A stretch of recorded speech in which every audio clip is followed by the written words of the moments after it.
معاكم إيه وحشني معاكم رانيا فضفضة قلبي مع رنوش. هنبدأ قصة جديدة وحكاية جديدة ويا رب تفعلوا الجرس وتقولوا لي بتتابعوني من أنهي بلد.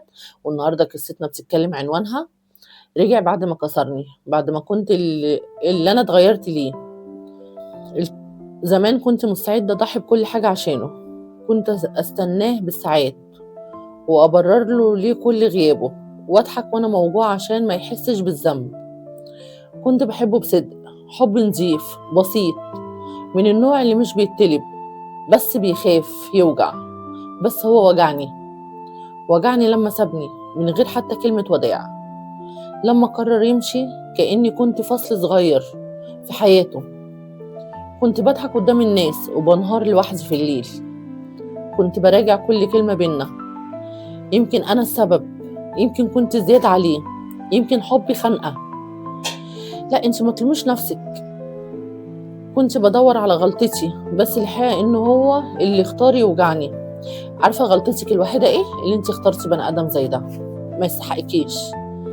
عدت شهور وانا بحاول انساه، كنت بدعيله حتى وانا مكسورة منه، كنت بقول يمكن يرجع، يمكن يندم، يمكن يحس بيا.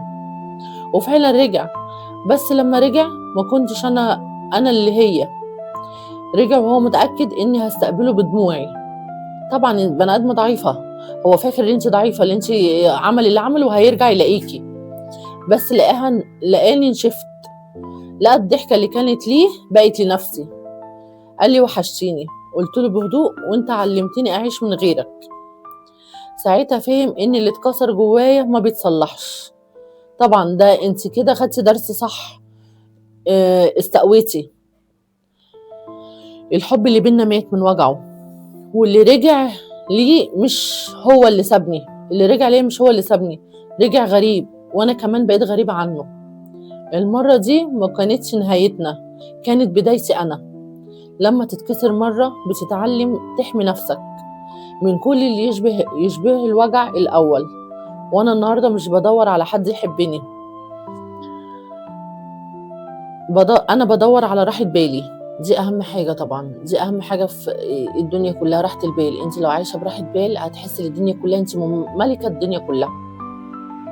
لأن اللي راح قلبك اللي ريح قلبك بتروح معاه مرة وما بترجعش تاني أبدا.